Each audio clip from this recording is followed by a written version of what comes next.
Hey everybody, Leo S. here with the Access Control Executive Brief. Excited to have 2N here today. As you do this innovation, you talk about reliability in security from a cyber standpoint. It tells me there's clear gaps before in the Mm. industry as a whole. So can you talk a little bit about, like, dig a little bit deeper, if you would, into those? What? Give me some examples of what this is doing and the problems that it's solving. Yeah, for sure. So I think the main crux is the biggest emphasis for us was on cybersecurity because we saw in the market there's a whole bunch of players that have like single villa,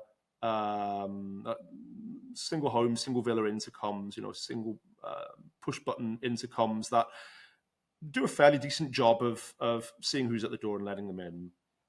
Um, but we saw that there was a very clear, let's say, oversight or lack of focus on cybersecurity, especially considering the types of homes. I mean, you're often looking at like $40 million plus kind of homes that these products are being installed into, and that's what we saw as a really big gap in the market. Not just the styling and setting the product apart visually from an aesthetic perspective, putting care and effort into the design, um, but really focusing on the cybersecurity element. And the way that we do that, I'd say we do it in like three or four different tangible ways. So, firstly, we start with looking at the supply chain.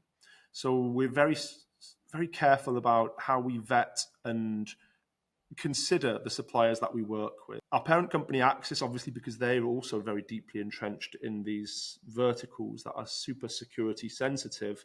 So we were able to inherit from them a security model called ASDM, and to use and leverage their learning in how to approach the supply chain. So, for example, when it comes to like components, we not only vet the history of the potential vendors, but we also take into consideration things like NDAA compliance. For certain products in certain markets, we look at TAA compliance.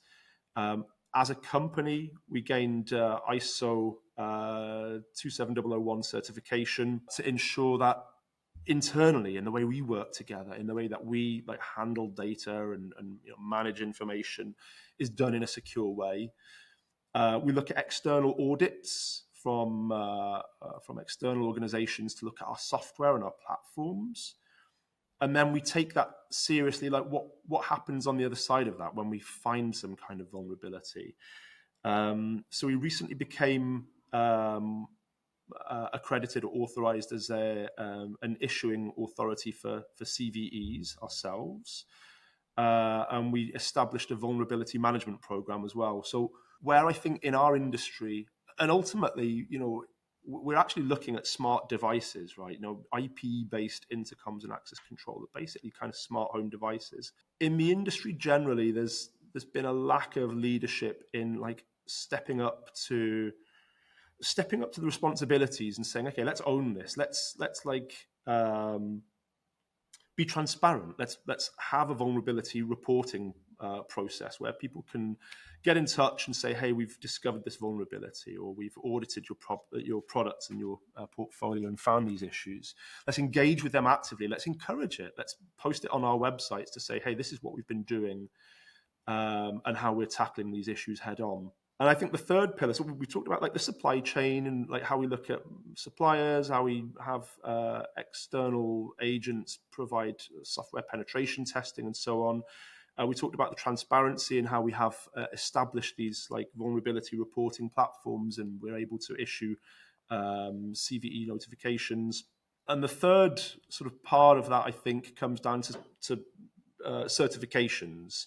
So, for example, we are engaging at the moment with the UK market. So we recently started engaging with the Secure by Design organization. So be able to say that our products are Secure by Design accredited.